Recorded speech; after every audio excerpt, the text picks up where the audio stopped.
capítulo 12, versículo 12. Essa foi a palavra que Deus colocou no meu coração ontem. Porque tu o fizeste em oculto, mas eu farei esse negócio perante todo Israel e perante todo o sol. Pode se assentar, meus irmãos.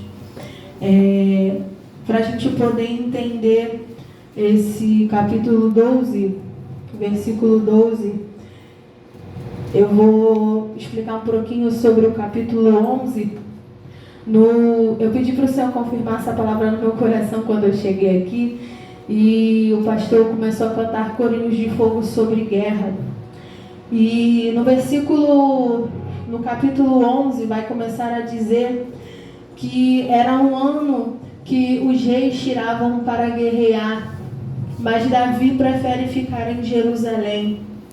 E o texto vai nos relatar no capítulo 11 que ele está dormindo, depois ele se levanta do seu leito, começa a passear pelo terraço da casa do rei, e ele avista uma mulher que está tomando banho, uma mulher muito bonita, muito formosa, a saber, Betseba, esposa do seu soldado Urias, e ele manda com que os mensageiros a chamem para ter com ela, e o texto vai explicar que ela está acabando de sair do seu período de purificação, que são 7 dias que naquele período, durante a lei, a mulher tinha o seu período menstrual, então ela ficava 7 dias menstruada e 7 dias no seu momento de purificação, são 14 dias.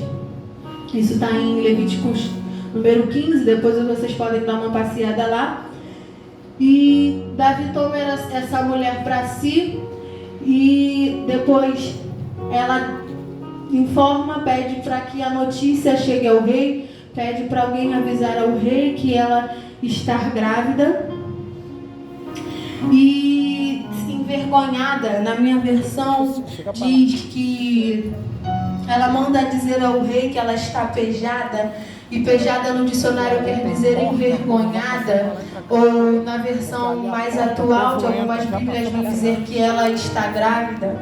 E tudo isso porque Davi estava num lugar onde que ele não era para estar, no momento que não era para ele estar. Porque o momento não era de Davi estar dormindo, deitado no leito. A palavra vai dizer que depois do período da chuva, os reis se levantavam para conquistar, para guerrear em prol do seu povo, para conquistar os seus sonhos. Assim como você veio nessa noite buscar a sua libertação, buscar a salvação da sua família. Aleluia. E eu falei, Senhor, o que o Senhor quer dizer com o teu povo? E o pastor começou a cantar corinhos de fogo sobre guerra, que é para nós guerrearmos. Eu falei, então é isso, Deus. Não é tempo mais, nós precisamos respeitar o nosso tempo de descansar, sim. Só que já tinha passado o período da chuva, tinha chegado a primavera, então era o período que Davi precisava se levantar para guerrear. Pode baixar um pouquinho, tá bom? É o período que Davi se levantou. Ele tinha que ter se levantado para guerrear, mas ele prefere ficar em Jerusalém. Ele prefere ficar no seu aconchego, na sua zona de conforto. Ele prefere ficar deitado enquanto os outros povos, enquanto Joabe, os oficiais e todo o exército estava lutando para conquistar a cidade de Amon. Davi simplesmente resolve deitar e descansar num período que era para ele se levantar e guerrear. Irmãos, você precisa respeitar o seu momento de descanso, sim. Mas você precisa se posicionar quando chegar o período que é para você guerrear. Nessa noite não é tempo mais de você ficar deitado, esperando na sua zona de conforto. Vou esperar o meu milagre chegar. Não. É tempo de se levantar e guerrear. Porque se Davi tivesse se levantado no período que era para ele se ter levantado. Todos os reis estavam de pé, um lutando contra outro para conquistar alguma cidade. Era tempo de conquista, não era tempo de sono. Era tempo de buscar pela libertação, não era tempo dele ficar deitado. Então ele se levanta, começa a passear pelo terraço da casa do rei, porque devia ser um lugar muito confortável. Ele estava seguro, mas não era momento disso, era momento dele sair da segurança do palácio e guerrear contra Joabe. Se ele não tivesse passeando no meio do palácio, ele não ia ver que Betseba estava tomando banho, estava se lavando, saindo do seu período de purificação. Ele acarreta uma série de problemas para a vida dele, porque ele estava no lugar errado, na hora errada, num momento que não era para ele estar. O momento era de guerra, o momento não era para ele estar dormindo. Glória a Deus! Maravilha! E logo depois que ele soube que Betseba estava grávida, ele pede para chamar Urias. E ele manda Urias ir para casa, ele arquiteta todo um plano, porque não basta só ele ter adulterado, não basta só ele ter pego aquilo que não era dele, não basta só ele não estar guerreando. Que nessa noite você se levante para guerrear, que você não fique como Davi dormindo, que você levante, busque pela sua libertação, busque pelos seus sonhos, que você busque pela sua família. Ele vai, chama Urias, e Urias fala: tudo bem, meu rei. Eles começam a conversar sobre a guerra. Davi manda que Urias vá para casa. Urias continua na casa do rei. Depois Davi vai chegar para Urias novamente: mas você chegou de uma grande viagem, você não vai para sua casa? E sabe o que eu acho lindo? Em 2 Samuel, capítulo 11, versículo 11, a resposta de Urias, ele diz assim: a arca e Israel e Judá ficam em tendas, e Joabe, meu senhor, e os servos do meu senhor estão acampando no campo, e eu hei de entrar na minha casa para comer e beber, e para deitar com a minha mulher. Pela tua vida e pela vida da tua alma, não farei tal coisa. Eita glória! Urias, ele era um servo do Senhor, que ele não estava dormindo no momento que não era para ele dormir. Ele entendeu que chegou o tempo, que a chuva se passou, que a primavera chegou, que era o tempo dele se levantar para conquistar. Urias era um servo do Senhor, que ele se preocupava com a presença. Ele vira para Davi e fala: meu rei, a arca, os servos do Senhor, Israel e Judá estão habitando em tendas. Por acaso eu vou dormir? Por acaso eu vou comer e beber? Eu não estou preocupado com isso, Davi. Nesse momento aqui, Davi estava preocupado só em satisfazer os seus meus prazeres. Davi aqui nesse momento não estava preocupado, ele deixou um pouquinho a presença de lado, ele deixou um pouquinho de se preocupar, e aqui ele estava preocupado em esconder aquilo que ele fez, e esconder um erro que não era para ele ter cometido. Eu admiro muito a vida de Urias, porque Urias fala: não, meu rei, eu vou guerrear. Meu Deus! Por amor à tua vida, pela tua alma, eu não farei tal coisa, eu não sairei da tua presença. Então Davi novamente vai a Urias, chama ele para comer, chama ele para beber. Ele embriaga Urias, e mesmo assim, Urias não vai para casa. Glória a Deus! Urias continua ali, porque Urias entendia qual era o propósito daquele ano. O propósito daquele ano não era descansar. O propósito daquele ano era guerrear. Elemanto cobi da Sarábia. Glória a Deus. E saindo, e ele manda, depois de tudo isso, Davi escreve uma carta, pede para que Urias leve uma carta para Joabe, e nessa carta estava escrito que era para Joabe colocar Urias no lugar mais perigoso da guerra, o lugar onde Davi sabia que Urias ia morrer. E Urias, ele era um servo tão fiel ao seu rei, estava tão preocupado com a presença, com a arca, que ele estava levando na sua mão a sua própria carta de homicídio e nem sabia. É forte. Tem vezes que nós iremos fazer coisas para o reino que vão nos causar dores, mas ele nem sabia que era a sua própria carta de homicídio. Davi, ele estava tão perdido em si que ele manda o seu próprio soldado e com uma carta que iria o matar, que iria colocar em frente à guerra.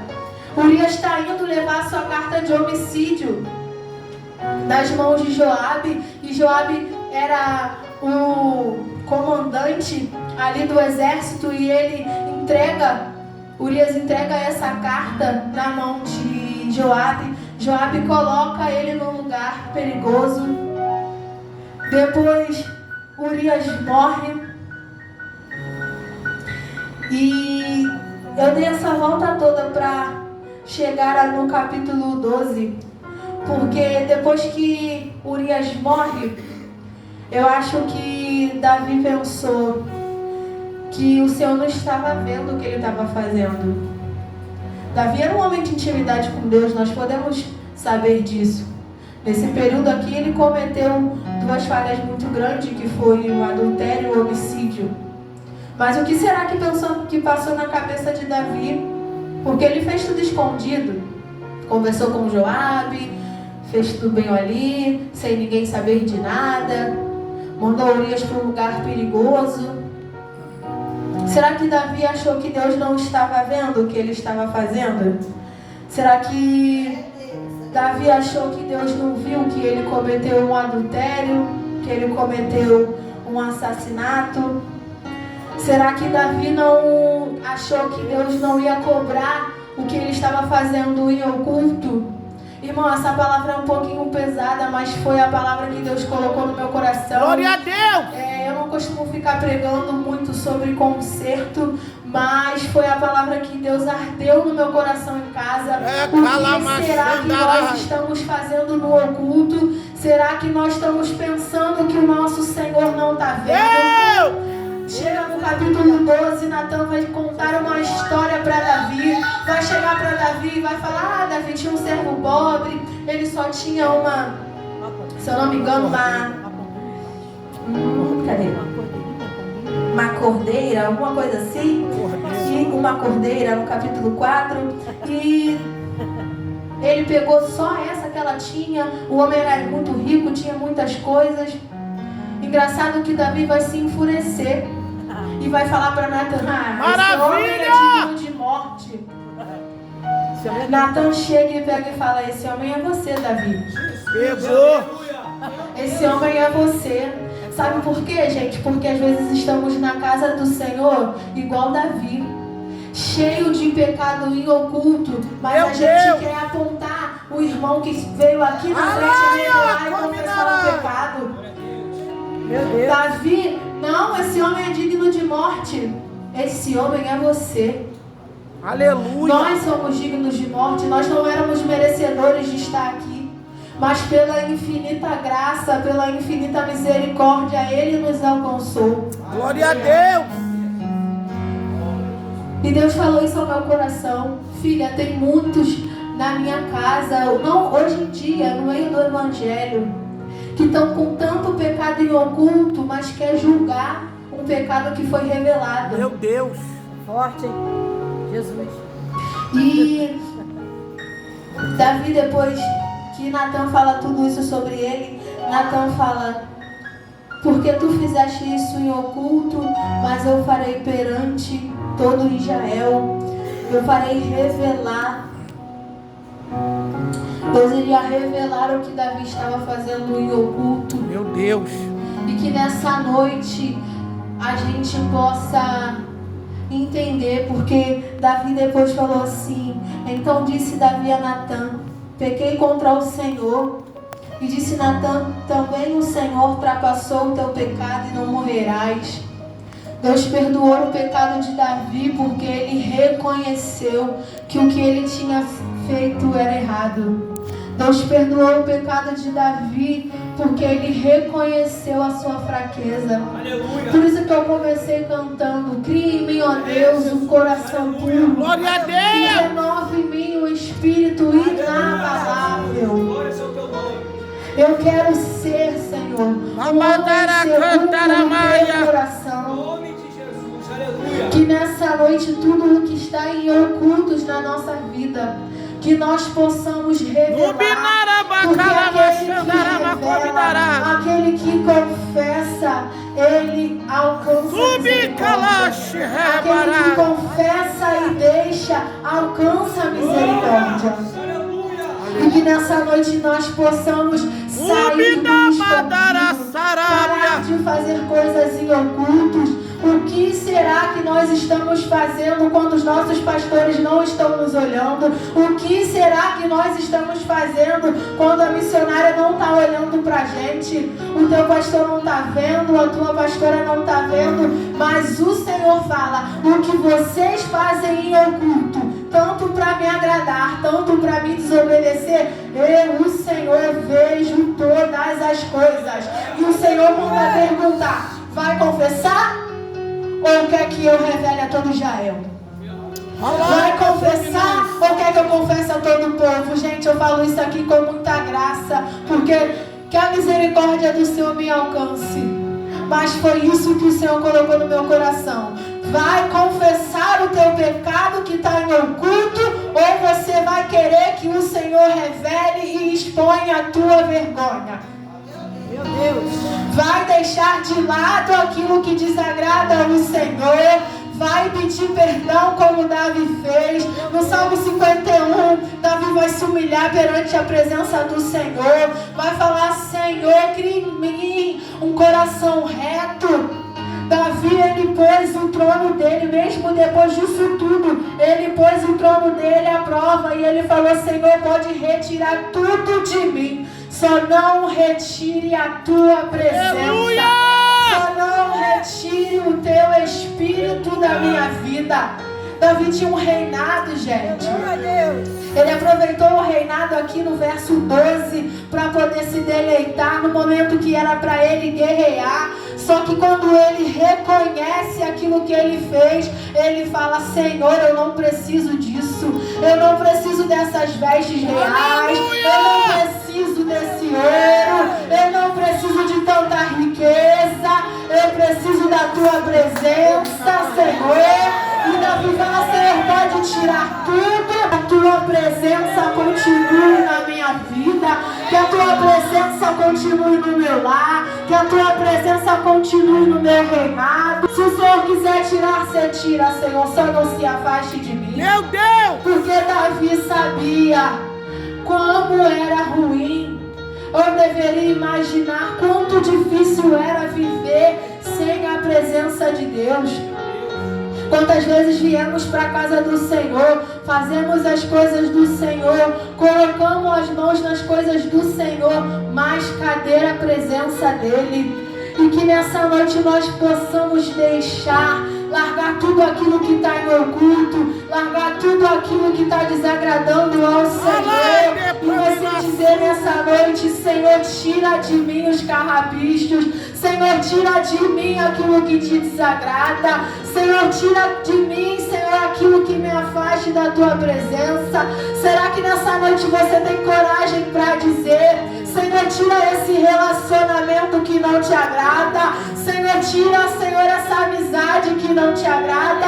Porque Natan, além de profeta, ele era amigo de Davi. E ele chega para Davi e fala: você errou, você cometeu adultério, este homem é você. E que nessa noite Deus possa aproximar da tua vida pessoas como Natan.